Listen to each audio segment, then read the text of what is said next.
কৃষ্ণ হরে হরে হরে রাম রাম রাম হরে হরে।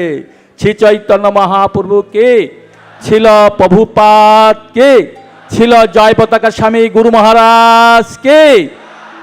হরে কৃষ্ণ। ছিল জয় পতাকা স্বামী গুরু মহারাজের ৭৭তমা ব্যাস পূজা তথা আবির্ভাব তিথি উপলক্ষে আয়োজিত অনুষ্ঠানে সর্বপ্রথম আমি আমার প্রণাম নিবেদন করি।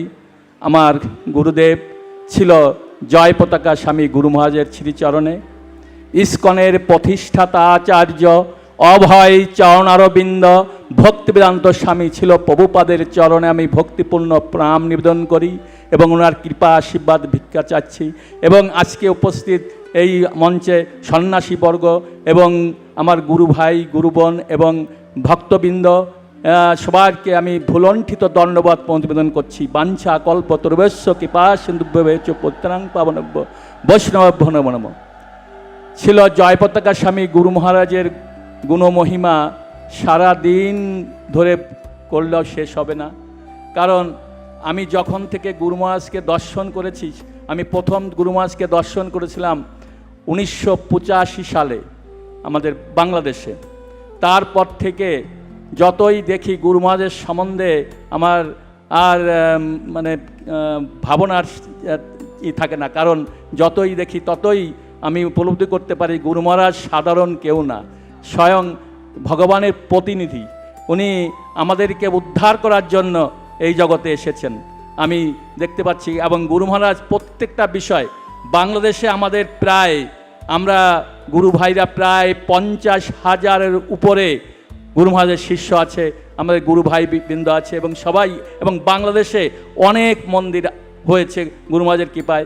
ছিল প্রভুপাদ বাংলাদেশে যেতে পারেননি, কিন্তু ছিল জয় পতাকা স্বামী গুরু মহারাজকে বলেছিলেন তোমার জন্যে বাংলাদেশ রেখে দিয়েছি, তুমি বাংলাদেশে যে প্রচার করো আর বাংলাদেশে তুমি সব সাহায্য সহযোগিতা করবে। আর গুরু মহারাজ বাংলাদেশে উনি যত প্রণামী এই পর্যন্ত পেয়েছেন তা তো দিয়েছেন, আরও কালেকশন করে বাংলাদেশের উনি সবসময় বাংলাদেশে সাহায্য করে থাকেন সব ব্যাপারে।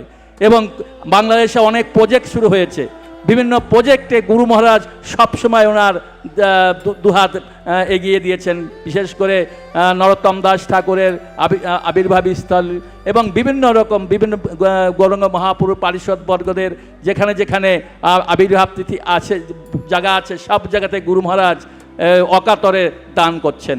গুরু মহারাজের এবং বাংলাদেশের যে এখন একটা দৃষ্টিনন্দন মন্দির তৈরি হচ্ছে স্বামীবাগে, আমি ভেবেছিলাম গুরু মহারাজ হয়তো আমাকে বলবেন এ দেশের অবস্থা ভালো না, তুমি মন্দিরটা ছোট করো, কিন্তু না, গুরু মহারাজ বলছেন যে এটা দৃষ্টিনন্দন মন্দির তৈরি করতে হবে। আমি আশীর্বাদ করছি এবং আমি আশীর্বাদ করছি এই মন্দির একসময় সুন্দর আমরা দৃষ্টিনন্দন মন্দির হিসেবে দেখতে পাবো। এই গুরু মহারাজ সবসময় আশীর্বাদ করে যাচ্ছেন এবং সাহায্যের হাতও বাড়িয়ে দিচ্ছেন গুরু মহারাজ। গুরু মহারাজের কৃপা আছে বাংলাদেশের প্রতি, বাংলাদেশ সব জায়গাতে প্রচার এত সুন্দরভাবে হচ্ছে, গুরু মহারাজ করছেন।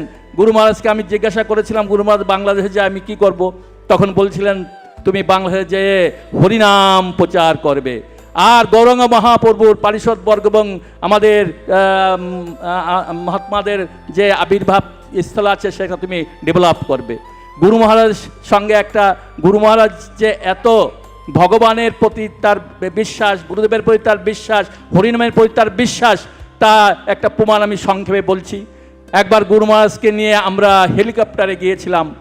আমরা সেই পুনাতীর্থ ধাম থেকে আমরা সে কুমিল্লাতে যাব। তো হঠাৎ করে হেলিকপ্টারে একটা সমস্যা হলো। তো হেলিকপ্টারে যখন সমস্যা হয়েছিল আমি দেখেছিলাম গুরু মহারাজ তার গুরুদেবকে স্মরণ করেছিলেন।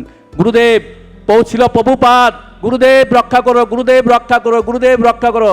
আমি গুরু মহারাজকে বলেছিলাম আপনি গুরু মহারাজ আপনি প্রভুপাদকে ডাকলেন, তা আপনি তো ভগবানকে ডাকলেন না। বলে গুরুই পারে, গুরুদেবকে ডাকলে গুরুই আমাদেরকে রক্ষা করতে পারে। কৃষ্ণকে ডাকলে কৃষ্ণ নাও আসতে পারে, কিন্তু গুরুদেবকে ডাকলে গুরুদেব অবশ্যই কৃষ্ণকে ডেকে এনে আমাদেরকে উদ্ধার করবেন, উনি সেটা বলেছিলেন। তাই সেই জন্যে আমি দেখতে পাই যে এটা একটা হাতে কলমে শিক্ষা, যে আমরা যখন কোনো বিপদে পড়ব তখন আমরা কাকে স্মরণ করব। এখানে গুরু মহারাজের প্রায় হাজার হাজার, এখানে অনেক প্রায় 10-15-20 হাজার শিষ্যরা আছে। আমরা যখনই বিপদে পড়ব তখন গুরুদেবকে স্মরণ করবো, গুরুদেবকে বলবো, হে গুরুদেব তুমি রক্ষা করো, হে গুরুদেব তুমি রক্ষা করো, হে জয়পতাকা স্বামী গুরু মহারাজ তুমি আমাদের রক্ষা করো, তুমি আমাদের রক্ষা করো, তুমি আমাদের রক্ষা করতে পারো। আমরা যদি গুরু মহারাজকে স্মরণ করি, গুরু মহারাজ অবশ্যই পৌপাতকে ডেকে আনবেন এবং পৌপাত কৃষ্ণকে ডেকে এনে আমাদেরকে উদ্ধার করবেন। এই জন্য আজকের দিনে গুরু মহারাজের কাছে আমার প্রার্থনা, গুরু মহারাজ আপনি আমাদের সবাইকে, বাংলাদেশের এত অসুবিধার মধ্যে থাকছি তবুও আমরা আপনার কৃপা আশীর্বাদ সবসময় পাচ্ছি। বাংলাদেশে যে যত সমস্যা হচ্ছিল গুরু মহারাজ প্রায় আমাদেরকে সাথে মিটিং করতেন, আমাদেরকে উৎসাহ দিতেন, অনুপ্রেরণা দিতেন, যাতে আমরা বাংলাদেশে থেকেই সুন্দরভাবে এই কৃষ্ণ ভাবনাটা প্রচার করতে পারি। আজকে আমি গুরু মহারাজের কাছে এই তিথিতে আমি প্রার্থনা করি, গুরু মহারাজ আপনি আমাদের কৃপা আশীর্বাদ করবেন, আমরা যেন বাংলাদেশে থেকে আপনার যত শিষ্য সবাই আমরা সুন্দরভাবে বাংলাদেশে কৃষ্ণ ভাবনাটা প্রচার করতে পারি এবং আপনার সেই বাংলাদেশের মুখ উজ্জ্বল করতে পারি, সবাইকে আমরা সুরক্ষিত রাখতে পারে আপনার কৃপায়। এই প্রার্থনা আপনার কাছে, আপনি আমাদের কৃপা আশীর্বাদ করবেন। হরে কৃষ্ণ, জয় শ্রীকৃষ্ণ চৈতন্য প্রভু নিত্যানন্দ শ্রী অদ্বৈত গদাধর শিবাসাদি গৌর ভক্তবৃন্দ।